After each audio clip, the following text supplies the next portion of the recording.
Hi, welcome back to Guessagaingaming and to Watch Dogs Legion, and obviously we're in London. I'm in an area called Shadwell. I'm actually in Shadwell Tube Station, as you can see. Shadwell is probably not the greatest area. It's in East London near what used to be the Docklands, but it's still Docklands, but it's got a lot better. There's much more development there now. And I can tell you, although it's not the greatest area, it's certainly not as bad as it looks in this video, because in this game, for various reasons connected with Watch Dogs Legion, the whole of London's gone downhill, but in real life it's nothing like this. The only thing that's kind of good in this is that they've got these barriers at the tube entrance, which would actually be a really good thing for them to do in real life, because you get these people, I'm sure that you get in whatever country you're in, where they try and jump through the tube barriers and not pay. And these kind of barriers would stop anyone doing that. I guess they'd be hard in rush hour because you wouldn't be able to really let a queue through, but something like that would be really good. It's a big problem on the London Underground anyway. And they've even made a map, because in Watch Dogs Legion the actual tube network is nothing like as big as it is in real life, and they've actually made a map of the way the underground tube map looks in Watch Dogs Legion, which is really cool. Also, as I've said many times, I think the character modelling and the graphics in this game are fantastic. Like I said, I think the characters all look great, and the way you can alter their appearances with makeup, with hair, with clothes is second to nothing that I've ever played. And I'm not biased because I love Watch Dogs Legion. Anyway, today's video is about Borderlands 4. I'm not going to talk specifically or much about the game itself. It's a general view, but Borderlands 4 has made me want to make the video. So on Steam, on YouTube, I've seen lots and lots of things about Borderlands 4, which are that the game is poorly optimised, it's buggy, and it's not translated well into Chinese, amongst other things. As with all things on YouTube and Steam and everywhere else, and Reddit, of course it's not all true. Some's true, some's exaggerated, but of course some is true. And I'm not going to particularly have a go at Gearbox or Borderlands 4, although I think we shouldn't be surprised that the game has problems, because we should know from comments he made earlier that the CEO of Gearbox, Randy Pitchfork, yes I know that's not his name, is a bit of a douche. But anyway, that aside, I think that it shouldn't be a surprise to anyone that a new AAA game is buggy or not as expected or disappointing, because that's how AAA games are now. And what I would say, as I said in previous videos, is if you want to get a game, whatever the game is, especially if it's a AAA game and they cost quite a lot of money, wait. Even if you wait a week, even if you wait 4 days, wait for reviews on Steam, wait for reviews on YouTube, whether it's individual people who bought the game themselves review or it's content creators review.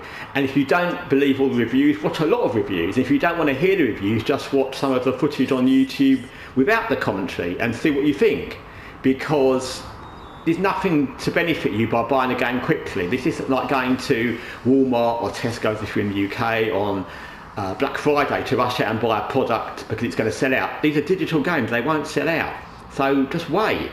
Borderlands 4 is possibly an okay game without all the bugs and the things wrong with it. I played a few of the Borderlands games on the channel. I didn't think much of the first game. I was told that the other games are better. Then I played the pre-sequel and I did think it was better, but it's, you know, it's not the greatest game I've ever played. There were so many games, AAA games and indie games, and for me personally, let's just say it's Watch Dogs Legion, and there was a new DLC for Watch Dogs Legion. Oh my god, I would be so excited. I would die for just one more new mission in this game.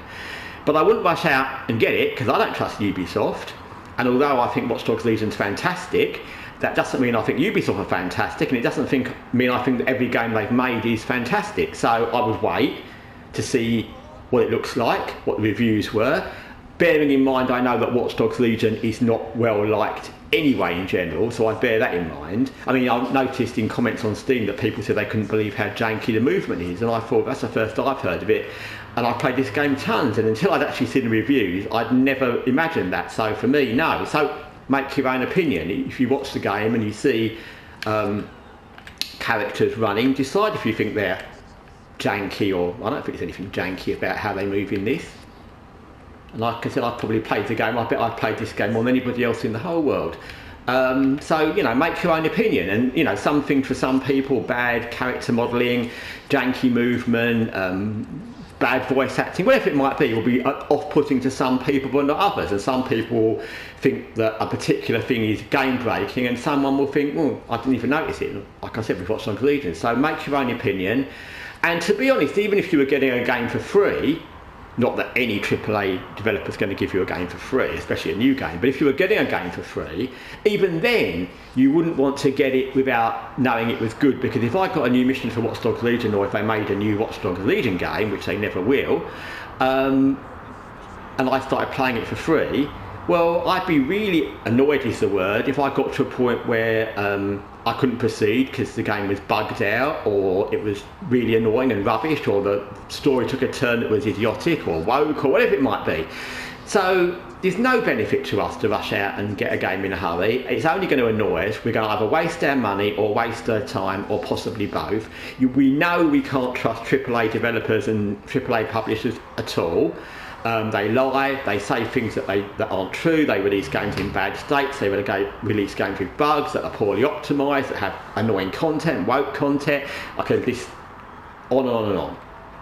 Pay to win, it doesn't matter. There's so many things in various types of games that are rubbish and annoying. Of course, all games haven't got all of them, some may have all of them, but they've all got some. Almost all new games have got something in them that's like, especially from Western developers. So I would say just wait, save your money, save your time, wait a week, wait a few days, that's all it takes, and then just see, because we've all got time, we've all got things to do. Time is the one thing we can't get back. We've all got other things to do. If it's not other games to play, we've got other things to do in our lives, and if we know we're going to waste time on a buggy, unoptimised, annoying game for whatever reason, and we wouldn't get through it, or we wouldn't want to get through it, do something else, play a different game, go and do something out in the real world, whatever. But don't waste your time, and don't justify these AAA prices and these AAA developer publishers by releasing badly optimised, buggy, wokey, annoying games just because they can't be bothered to make a good game. And we've seen recently with Expedition 33 and indie games, you know, they can do good games. Good game can still be made. Stellar Blade is another one. You know, good games can still be made. It's just that too many developers have got used to doing whatever the hell they want, whether it's add woke content, not bother to optimise the games, not worry about bugs, not bother about the content, not bother about whether they're charging extra for all the content you need, because they can. Anyway, thanks for watching Guessagaingaming from Shadwell, and from a nice quiet street outside. I'll tell you why I said that. It's because I already made this video once, and the traffic outside, not outside my own apartment, but outside this station, became really bad, and they were all beeping their horns, and there was lots of noise, so I played it back and it was just annoying. So I had to make the video again. Sometimes in this game, you'll get obviously, you know, like I said, no game's perfect. You'll get cars that run into each other, which is actually true. That happens in everywhere, I guess, in real life. And then it'll block up the traffic, and they won't know what to do, and they'll just stick there beeping their horns. So anyway, thanks for watching Guessagaingaming. Till next time, take care for now.